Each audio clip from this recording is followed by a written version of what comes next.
Hey, happy Thursday, happy Thursday, happy Thursday. I am Walt and I'm here with another day of free daily sports bets. All right. So we're going to go ahead and see if we can keep the undefeated streak alive. We 6-0.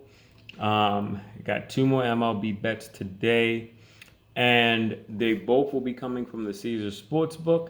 But I am going to be a little bit more adventurous with these two bets. But let's get straight into it. Please like, let's share, and subscribe. All right, the first bet, the Miami Marlins over 5 runs. All right. Normally, I would take this one for over 4 runs, but for the reasons I'm about to go into, I decided on 5 because worst case scenario, if they did get 4 to win that, I needed them to get 5. Worst case scenario, that they would get a push. So we've been winning this week. Um, if it's a push, I'm good with that. All right. But the Marlins will be at home facing the Rockies, who will start Kyle Freeland, who has an ERA of 4.46 on the year and 5.14 over the last week. The Marlins have faced Freeland a combined 29 times with 3 home runs and 8 RBIs. In 5 games this season, the Marlins have scored over 5 runs in 4 of the 5 games. The last 4 games, the Marlins have scored over 5 runs versus the Rockies. Miami is averaging 5 runs at home and 5 over the last 3 games. Colorado is 29th of 30 teams in opponent runs allowed, giving up 5 runs on the road and 6 over the last 3 games. Facing the Rockies this season, Miami is averaging almost 9 runs per game. Miami have shown that they can score and dominate the Rockies offensively, especially in this 3 game series. Hopefully, like I said earlier, worst case scenario, with this being game 3 of the series and the final game of the regular season between the two, that the Marlins have 5 and it's a push. But like I said, everything suggests that worst case scenario, they should be able to put up 5. So I figured go for 5. They get better.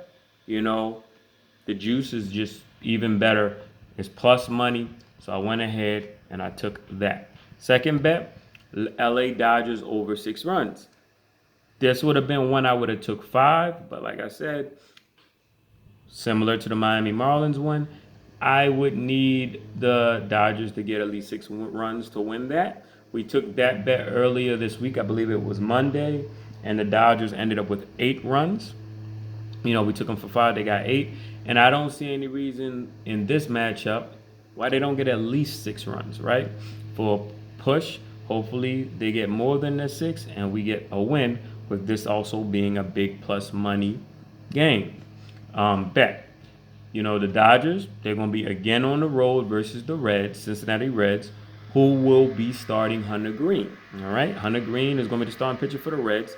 He has an ERA of 5.26 and 7.20 over the last 7 days. This 3 game series, the Dodgers are averaging 8 runs per game. In 6 games this season, the Dodgers have scored more than 6 runs 4 times. With this being game 7 and the final game of the season between the two, I like the Dodgers to get at least 6. I think they can get 7. I wouldn't be surprised if they just, got 10.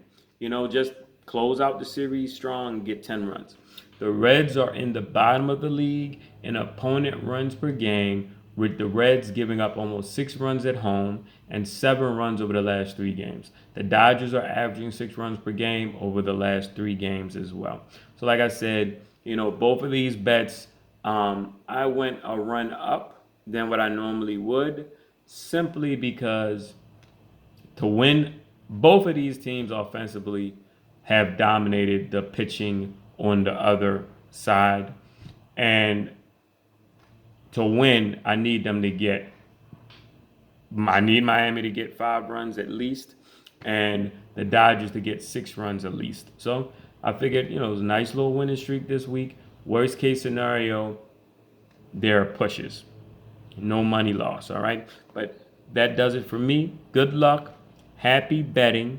And hey, if you wanna, leave a tip, you can look in the description, and you got my Cash App and my Venmo and my PayPal all in the description. All right. Good luck, happy betting, and most importantly, never bet more than you can afford to lose.